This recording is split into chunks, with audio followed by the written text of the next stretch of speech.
Hello, welcome to Krachwerke. I think it's time to make another video which always ends up making me unpopular. But I'm used to that. Nothing new. So, I don't really want to ride the Bad Monkey wave. This isn't about the Bad Monkey specifically. This is actually probably a bigger topic. The Bad Monkey is not an anomaly in my opinion, but more a symptom. It shows our gullibility, our mob mentality, and our gas, our gear acquisition syndrome. Look, I prepared. This is probably the first video I've ever written even a remote script for. Anyway, so excuse me. Anyway, so it's not the first time this has happened, and surely it won't be the last. The Bad Monkey video from JHS and what followed also shows very clearly that nobody really listens to the message of a video. And the reason that is because it's quite clear that George never said, "This thing is amazing, go buy it." So to prelude, I've got a video from a while back about the plastic Behringer pedals. Actually, I'll get into that later. But basically, it seems to me like this whole thing really just highlights the usual, like people just don't listen or even watch the whole video. Because I can't imagine you watching the whole video and a half normal, intelligent person listening to that message thinks that the message of this is to suddenly raise the perceived value of that item by, I don't know, 2-3 times. I think this whole topic highlights how people are more interested in the bragging rights of owning a certain item than actually the usefulness of that item. Because if you think about it, the Bad Monkey is just a normal good pedal.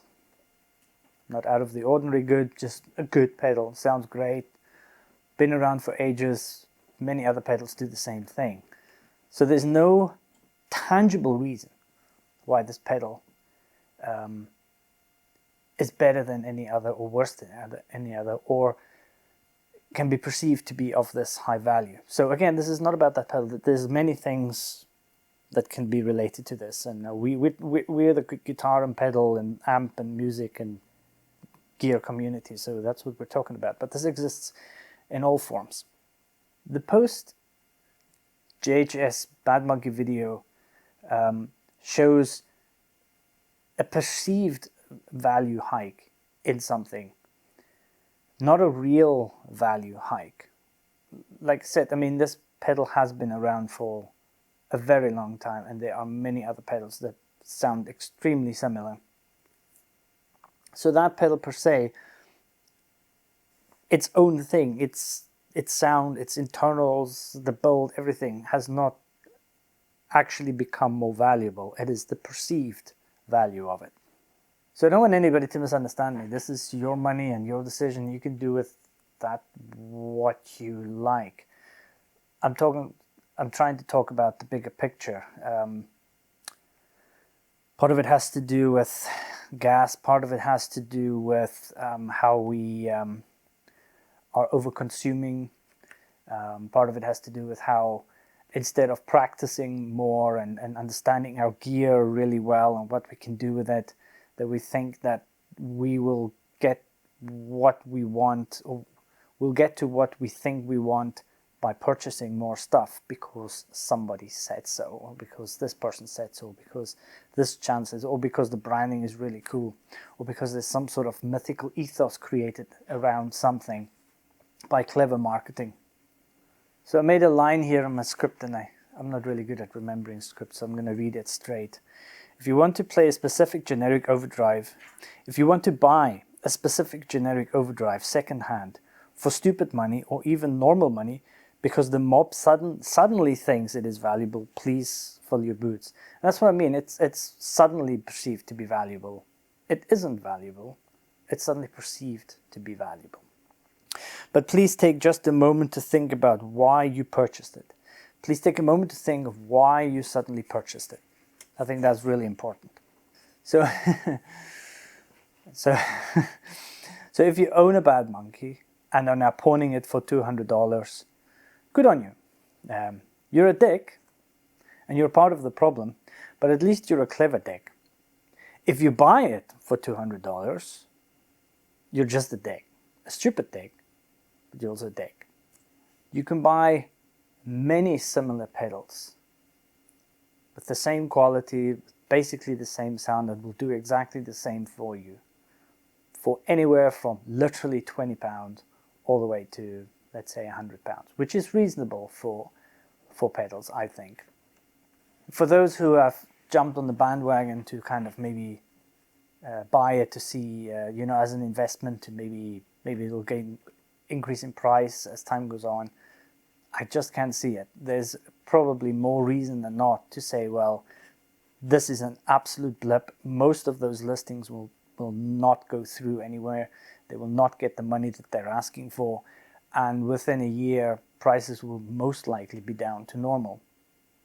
I don't believe for a second that you can use this short opportunity to invest, buy a pedal that is going to be worth something down the line to sell. I just don't see that. Which is so horrible about that is that if you do buy it for investment, you'll pay over the odds for it now because the prices are high. Then down the line, you will literally end up with a pedal that you've paid double for, that you've never ever looked at before, were never interested in before, possibly even like sneered at before, but you would have paid over the odds for it, and you will never be able to sell it again for that price, which means you'll be losing, let's say, $100. If you've got $100 to throw away, no problem. So I thought I'd use this video to plug one of my own. This is the Dirty Mid Boost that I specifically designed to do for me what Tube Screamers are supposed to do for many others. So the Tube Screamer is a overdrive pedal, low overdrive pedal with a massive mid bump, but it tapered from lows to mids. And I didn't want that. I wanted one that cuts off the lows and doesn't lose all the kind of lower mids. So it's more like a heavy cut at the bottom and then a bit more kind of flat to the end with a little bit of a bump up in the higher mids. Because I don't like Tube Screamers, I think they suck actually. I don't like the tone of them as an overdrive pedal, and I honestly think that using it for a boost pedal, there are just better options like this. There are tons of videos about how I try to show these off as a boost pedal for both crunch and high gain channels, even crunch or high gain pedals if you want a gain stack. And I think this one is just more useful for that specific purpose. It's not the greatest for just an overdrive pedal, but it works nicely, but that is not what I would suggest it for. Now, obviously it's a shameless plug, but it does, I am trying to get to a point here. This is, if you're a guitarist and you're looking for tone, and you like that kind of overdrive sound, then buy a Bad Monkey, buy a Blues Driver, buy a Muskie Golden Horse, a Klon clone, a Soul Food. I mean, there's just millions of pedals in that exact kind of range, which all work perfectly. You don't have to buy a random pedal that suddenly got some weird hype and lose money. I mean, it just makes no sense. But again, I mean, it's your money. Do what the fuck you like with it. I mean, who am I to say? Anyway, check these out. There's some nice videos about it. So here's some points to summarize what I'm thinking. The Bad Monkey, as with many other pedals, is a good pedal. And it is worth its $50 to $100 depending on the day, depending on how many are out in the market. But it's not extraordinary. It's not worth 150. It's not worth 100, because also think about it, pretty much every Bad Monkey that you're going to buy now is second hand. So you're buying a second hand pedal, which is just pretty much a good standard pedal for stupid money. That is quite clearly a blip and will not be an investment of any kind.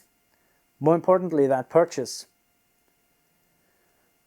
will not make you a better guitarist, will probably not improve your tone, because if you keep searching, you are probably one of those people who either don't know how to dial your stuff in, or you're just a classic guitarist in the sense that you're just never happy with your tone and you're always searching, which is cool. But considering that the Bad Monkey isn't like a outlier in tone, it is a very typical standard kind of tone that it lies within. It's not going to improve your tone, it's not going to improve your guitar playing, it's not going to do any of that for you. The other thing that I think is really what this video is about is when you watch a video of somebody and they talk a lot, either stop watching it if you're not interested, or watch the whole damn thing and really try and understand what they're saying. Because if they are willing to, like me now sitting here, it's because I'm actually trying to convey a message which I think is useful, and I also think that a lot of people will find useful that are maybe in a not so experienced setting where they maybe just started out in the pedals and all that, and they gravitate to everything that has been said online by somebody that's influential. It's like, oh, that must be the thing I need to, and there they go, right? It's chill out, relax, just like Josh said, play the gear that you have, dial them in nicely, and enjoy them. But more importantly, listen to the messages of the video, because there was nowhere in that message that said, go out and buy that thing. It's fucking amazing. It's going to make you money one day. It's going to make you a better guitarist. It literally said the opposite. And what happens? People think it's literally the next big thing. The same happened is literally why I made the Behringer pedal. Because in that video, there were a few videos at the time that I noticed that where influential YouTubers were saying that they're good pedals and they're cheap and they work just fine and they sound just fine, and you should buy one. Why not? You know. And it felt like all the hype afterwards. It felt as if everybody suddenly saw this as a promotion of the pedals, where it was quite clear that, look, man, they're cheap but they work, and you know, if you're on a budget or if you just want to try a bunch of different things out, please buy them. But at no point was it like, this is the thing that you need to get. But that's what it felt like. Everybody, the message felt like the message everybody took from that video. It's like, so I made a video saying, don't hype Behringer pedals. Again, it wasn't me saying, don't buy them, etc. It was like, be careful. Maybe this goes to the likes of Phil McKnight and Josh and these people, because people really think that they are these ultimate gods of knowledge. No, they are extremely smart and they know what they're talking about. But that doesn't mean that you have to do what they say, and they have to be very careful when they say these things, because people, seriously, KDH made that video. Guitarists are stupid. They're fucking stupid. Like, somebody says something that is even remotely influential, or some famous guitarist plays a certain thing, and then everybody thinks that's the thing that they need, instead of, you know, just chilling out and just playing what they've got, testing some stuff out for themselves to see what they like or dislike. I don't have anything on my board. I never had anything on my board that I was influenced by. I knew what tone I want, and I chased that tone by trying different things. I've had many pedals and sold many pedals because of that. But I can't remember a day where I went, so-and-so has that pedal, so I must get that pedal. In fact, I've went as far as starting to build pedals to try and get to the tone I'm after. Anyway, so be careful. Now, I'm not saying that what they're saying is wrong or that they shouldn't say it. It's more to the audience to say, listen, these are people making content. They're trying to destroy some myths, and they do it quite effectively. But people then must understand the myth breaking as a promotion, and therefore this whole bullshit scenario starts and happens, and people are literally out of pocket. Because I'm sorry, it is a big deal. It's like, some people will argue that, look, it's your money, you can do with it what you like, and that is 100% correct. But there are also those people that are starting out on their journey, that are getting into this sort of thing, who don't know better yet. They will know better. So this obviously, this video is not intended for people who are long in the tooth with this whole thing. There is a certain danger that you get to those people who are still learning, who cling on to these words, that will end up buying that stupid thing for $200. I mean, I say stupid thing, you know what I mean. It's not a stupid thing. It's just, it's not worth $200, and you can literally buy, I don't know, a Donner Tube Screamer clone, or flippin' Joyo Tube Screamer clone, or a secondhand Tube Screamer, or whatever. You'll be fine. You'll be absolutely fine. Please don't spend 200 quid on it, making somebody £100 cash. So I probably triggered a lot of people again. I got a lot of comments on the Behringer video. All of them saying that the Behringer pedals are great, and they've had them on their pedal boards for years, and I don't know what I'm talking about, and Josh knows what he's talking about, so I shouldn't contradict him. And it's like, nobody ever said that. Nobody said that you shouldn't buy them. All I said was don't hype them, and this is the same problem. This thing was hyped by default, not by what was said,